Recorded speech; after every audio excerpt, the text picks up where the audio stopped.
So we're talking now, we're going to shift, well, breaking barriers, going from breaking barriers to back to entrepreneurship, and how we can make social impact and change the world through inside companies as entrepreneurs or running your own business as entrepreneurs. And we've got 4 amazing women here with us. And so why don't we just actually dive in terms of each of you sharing with us your work as an entrepreneur or intrapreneur. And I actually think we definitely skew more entrepreneurship here, but let's just dive in. So let's start with Noah. You work at Goldman Sachs, you run 10,000 Women. Tell us about it. First of all, thank you for having me. This is, you've built something incredible, so I just want to thank you. Yay, social entrepreneurship. Yeah, exactly. So thank you for bringing us all together and certainly for giving us a platform to talk about these important issues. So I run a program at Goldman Sachs called 10,000 Women, which remarkably, I'm about to celebrate my 8th anniversary there, which is hard to believe because it feels very much like a startup every day. Goldman Sachs, in March of 2008, launched 10,000 Women, which is a program to provide 10,000 women around the world with business and management training, women who were running existing small businesses. We work with partner institutions on the ground, reaching women in about 43 countries to really help them grow their businesses with a very practical business education. So how do they access capital? How do they best practices in HR, operations, and then we provide them with support, so access to networks, mentoring, so they can grow their businesses. And just about a year and a half ago, we reached our goal of educating 10,000 women, and we launched the second phase of the program because it had been, we think, actually a big success. Both internally it had been embraced, which we can talk about in a little bit, sort of how the firm really this became a part of the DNA of the firm, but externally, and we launched a partnership with the World Bank, the International Finance Corporation at the World Bank, to help 100,000 women access capital through a lending facility of about $600 million to help incentivize banks in local countries to do more lending to women-owned small businesses. Great. So it's interesting, Goldman Sachs, global financial firm, has a foundation arm that chose a social issue, which is let's get more women entrepreneurs off the ground. Why female entrepreneurship for Goldman? It really kind of was born out of research that our senior strategist in Japan, a woman by the name of Kathy Matsui, did in about 2005, 2006, called Womenomics, which has become a really seminal piece of research today. In fact, it's become sort of the cornerstone of Prime Minister Abe's social policy, which looked at how increasing labor force participation by women in the Japanese economy would boost GDP. And so there was a lot of thinking happening at that time around, what's a big space that Goldman can go into where making not only a good investment, it's a really smart investment, and women proved to be the right investment for Goldman. Right. So the firm put an initial $100 million towards 10,000 women, and subsequently, and then another $50 million last year. So it's an investment that I think, I've heard our CEO say it's one of his proudest legacies and investments to date. Awesome. And we'll definitely get more into that because I'm curious also with because it's such a corporate giant and fighting for that funding. But when we talk about women, investing in women is good for GDP of countries. And Shiza, you've done so much incredible work, especially when it comes to developing countries. Tell us about your work and meeting Malala. You co-founded the Malala Fund and your fascination and passion with social entrepreneurs now. Thank you, and it's such an honor to be on stage with you and with all of these incredible women. I began my career in social entrepreneurship in a small way in Pakistan where I grew up, and I was just motivated to start projects that could support women and girls, find their voice, be advocates, start microfinance based businesses, and that led me to Stanford University. The first time I came to the US was through a scholarship at Stanford, but remained very passionate about trying to help women and girls back home, particularly at the time when I was at college. There was a growing insurgency in Pakistan, which was also the insurgency that affected Malala in the north of Pakistan, probably about 4 hours, a couple of 100 kilometers from where I grew up. The Taliban took over the area called the Swat Valley and began banning girls' education. So effectively taking away girls' education became a tactic of war, which sickened me deeply, and I became involved in mentoring girls from that region, one of whom was Malala, long before she was shot and became a global advocate. She was a local schoolgirl, and her father was very active, and that's when we first became close. After graduating from Stanford, I actually joined McKinsey and moved to the Middle East because I wanted to understand how to scale social impact. I had been conducting these projects in a small way, but now I wanted to see if I could, in fact, be an intrapreneur and bring change from within a company. But a year into that, Malala was shot, and as a result of that, when I went to see her, we co-founded the Malala Fund, and hopefully all of you got to hear about the incredible work from Megan yesterday and see a little bit of the film. And that was really humbling work to build that movement and to see people around the world inspired. But what remained difficult for me was the idea that across the world we have so many great women, so many great entrepreneurs who are coming up with ideas, with innovations. That was really humbling work to build that movement, to build around the world and to see people around the world inspired.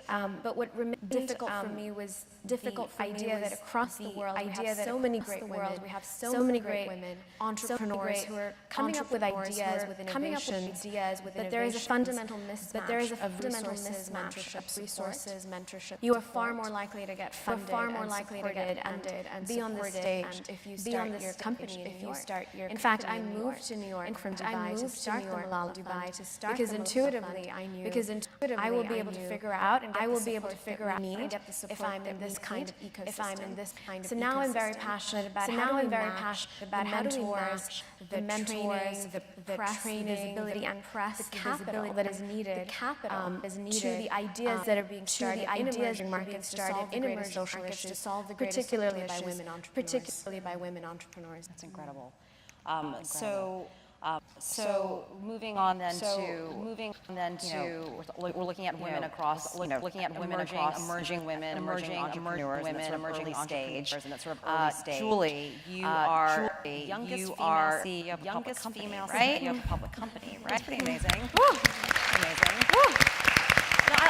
I love the diversity here. You've got the diversity here because you've got like corporation, like the foundation, empowering entrepreneurs, and then you've got entrepreneurs, and you've got you Malala and helped her create a fund now, tackling emerging market, and then this is tackling emerging market, and then public company. Like you're running a public company, hundreds of millions, $150 million business, $150 million that you're at, and so you're at a place as a social entrepreneur. Lifeway is extremely I'd love for you to share. I'd love for you to share mission around the social around Lifeway, and yeah, your work there, and your work there. Thank you so much for pulling this together. This is amazing. Media and the fact that it's so important that we're creating content. Thank you, Claudia, for creating all this content, and raising the voice of women, remarkable. We need more of it. Remarkable. My did not start. My parents actually did. My parents they were refugees. They were refugees, which is a really important thing to mention. I am a refugee, and they were refugees, and they started a company that brings back a little bit of home, kefir, which is a Russian, a product from the former Soviet Union or Eastern Europe, and we're able to start this business in the United States and then grow it. And the idea is that through health we can empower ourselves, empower ourselves through the foods. When you're conscious around the ingredients that you make your products with, or the foods that you put into your body, that mindfulness ripples throughout just the rest of your life, which is how the rest of the social mission came to be. That we want to not only put foods into the marketplace that are better for all of us, for our families, for our children, but to also leave the world in a better place than we found it. So we're carbon neutral. That was really important to me. That was really way before it became a hot topic now. To the causes that we support, or the organizations that we want to partner with. One thing that I realized, my dad ended up having a heart attack, which is how I became the CEO at 27. And the thing is that The day that I became the CEO, a friend of his said to me, "There's no way a 27-year-old sell your stock company, sell your stock." You know, that fueled me. That really angered me. That really propelled me to do everything else. And you know, when I realized that, there's 51 women running 51,000 companies, 20 women running Fortune 500 Fortune 500 companies, a small handful of women in a political system, that dictates our capital, that dictates agenda, that dictates policy, how we spend our money, and the fact that women are just not being represented. And so laser sharp focus for me happened to support issues related to girls and women, girls and women. When I have the chance to hire a woman, I want to hire a woman. I want to hire a qualified, but the thing is that women have different qualifications, women have experience, so the diversity itself lends to a really beautiful magical place within our company and the way that we innovate and the way that we innovate. And I think about the fact that motherhood has actually helped better products for better mothers and solve other problems whether it's time for just solution in a quick, convenient way, or the kinds of products that we produce. It's been a remarkable journey and a remarkable honor, and it's offered me a platform to support so many other issues that don't necessarily relate to food, but whether it's a film that I produced, or a nonprofit that I started, it just gave me this extra platform. It's a good stepping stone. It's a good stepping stone. It's amazing. And then Jennifer, tell us about from a whole different other perspective. Because like Julie, your company creates a product that women and men consume, but it's more of a pop way of starting, right? Or did you raise capital? Or did you tell us a story about Greenbox and the whole journey that you've been on? The whole journey that you've been on. I started Greenbox about 5 years ago with two partners.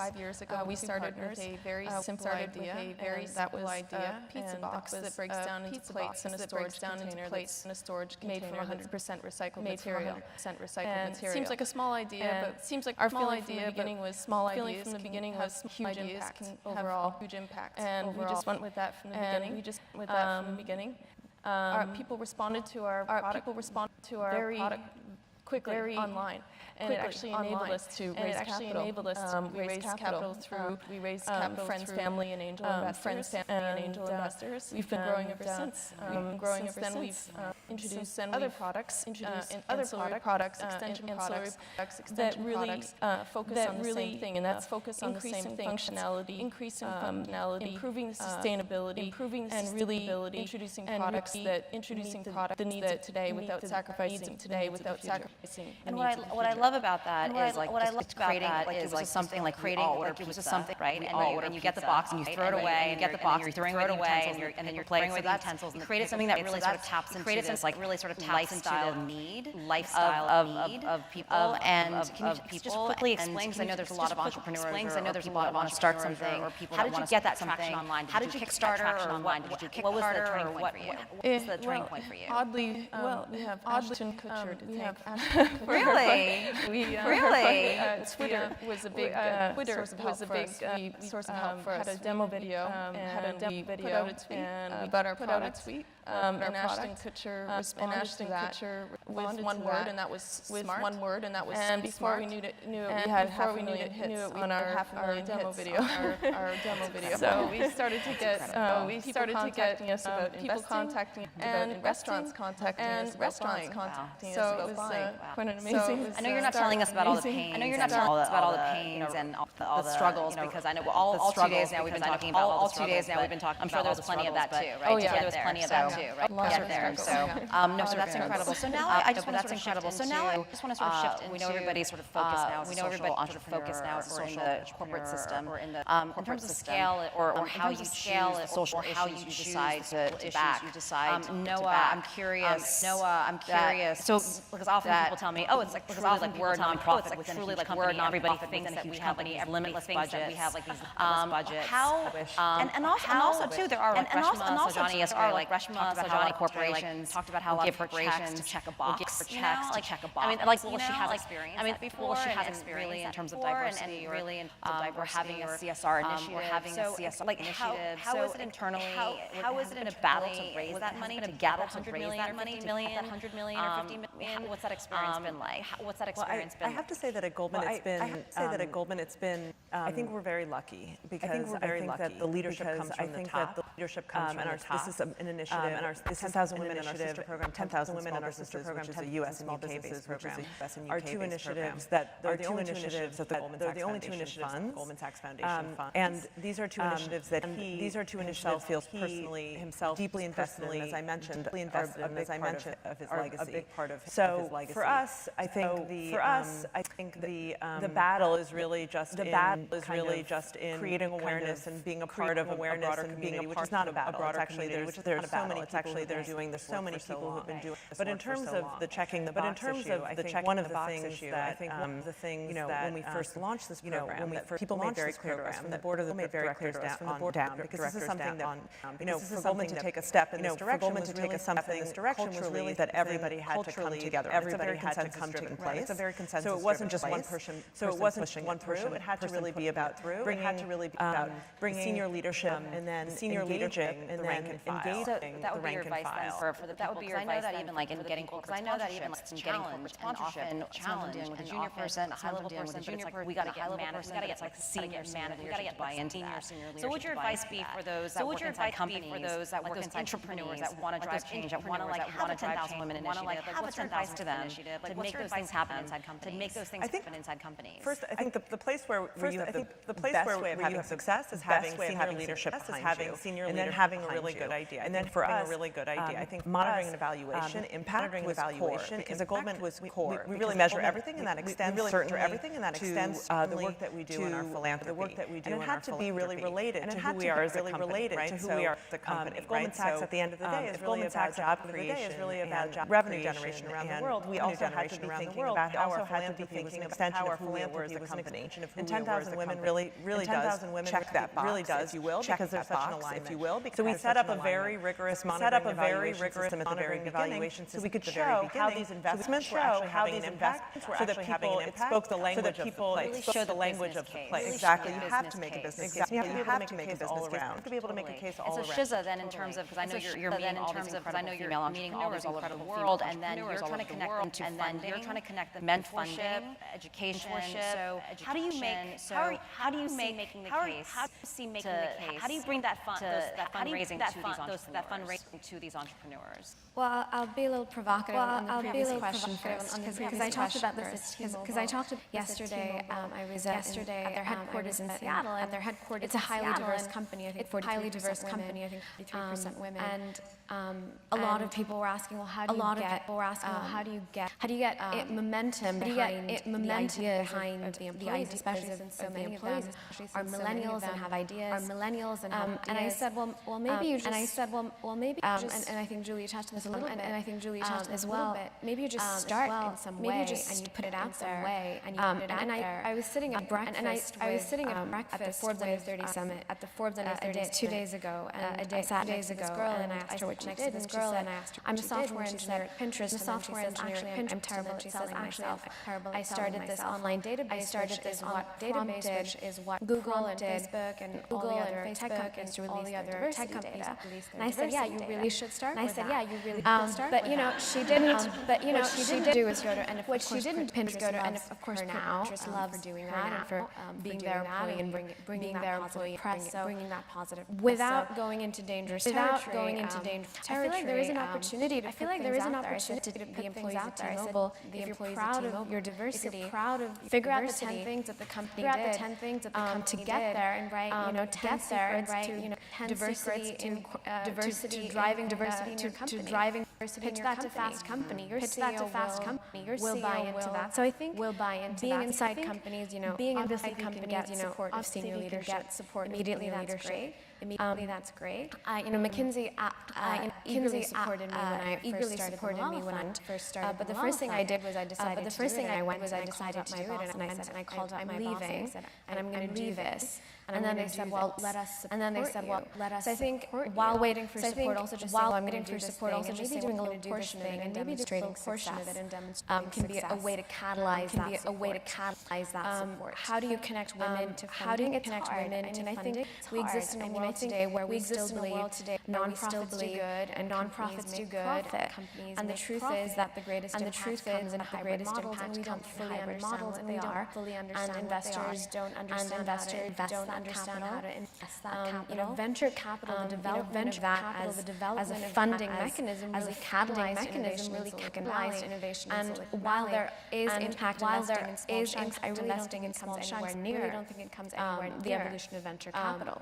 So we are at a turning point today where we have to reimagine what impact investing looks like, what hybrid investing looks like, and how we support social entrepreneurs. And just, I just want to emphasize what you said about the intrapreneurship part, that if you work inside of a company, you have to be an activist almost for yourself, right? You really need to speak up and really finagle your way and find out who the right person is to get to and show passion So you talked about social impact and measuring social impact and measuring social impact. I know that again, as a socially conscious company, we talked about your hashtag campaign.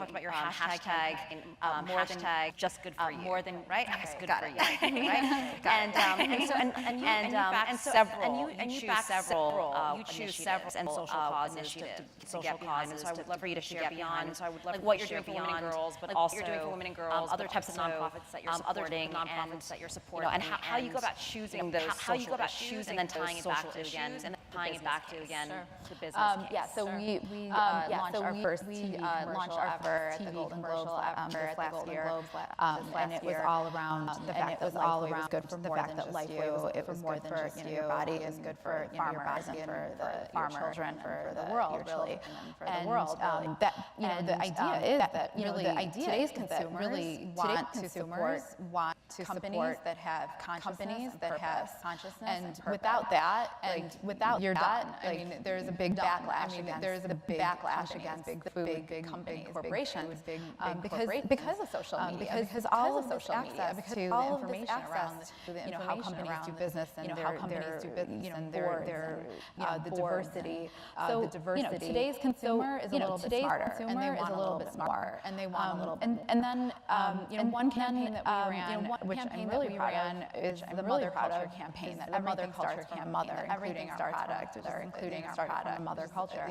And for that campaign, we use real mothers, including myself. I use my own pregnancy pictures because I don't think we have as many role models, CEOs that are pregnant, CEOs that we can do that, and the fact that we can do that, and the fact that and so much of the media that we have today, media creates consciousness, and it has the ability to send powerful messages around how we feel about ourselves and how we feel about ourselves. The majority of corporations decades have really been exploiting the bodies of women and have been sexualizing the bodies of women. So how does that impact? So everything else that impact little girls and boys, the message and boys, and how they lead their lives and how their confidence level. Their confidence level. I said I did not want to be a part of a culture that is exploiting a female body to sell a product.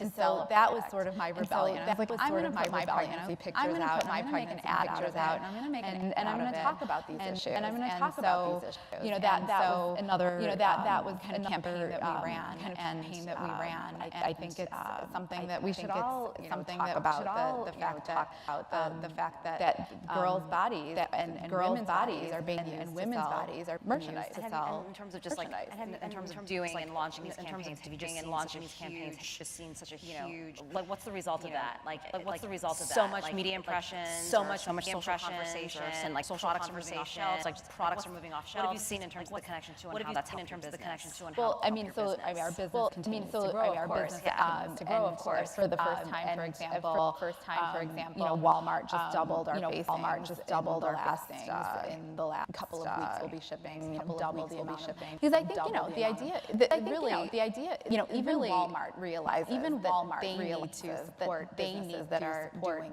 good, that are doing, that are, you know, putting out products that are putting out for you, that are better for you. So that's, so for example, just some of the work that we're doing. But then, you know, personally, I think, you know, this has afforded me the opportunity. This has afforded me the opportunity so many other things that are really tough topics to get behind. Whether, you know, one thing I've done was the executive producer team for the Hunting Ground, which is a film that exposes sexual assault on college campus. Nothing to do with Lifeway at all.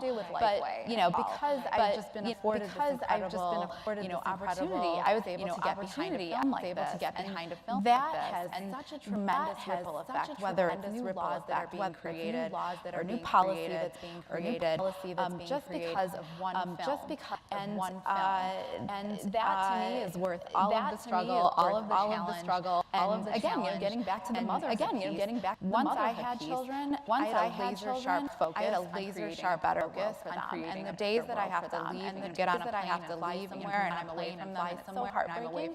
But I know that I'm doing really good work that's going to make the world a better place for them. And I think what's great is, and I think what's interesting too is with your brand and your company brand and your company. I was saying, like, you know, I'm at an earlier stage business.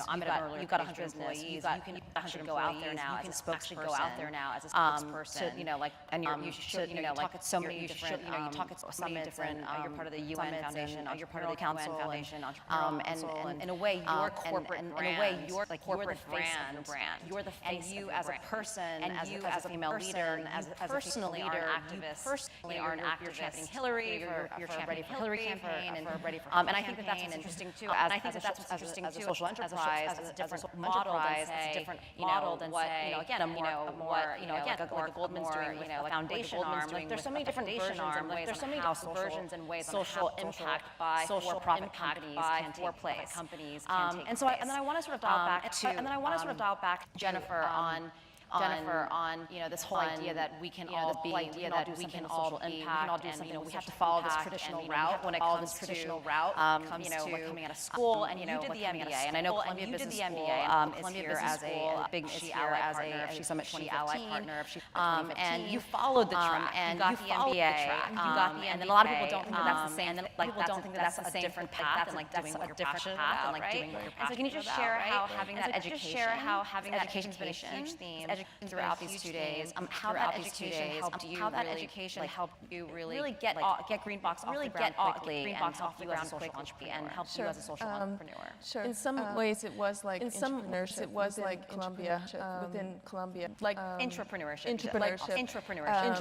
Being at Columbia, it's like being at a big organization. You really do have to bring attention to yourself.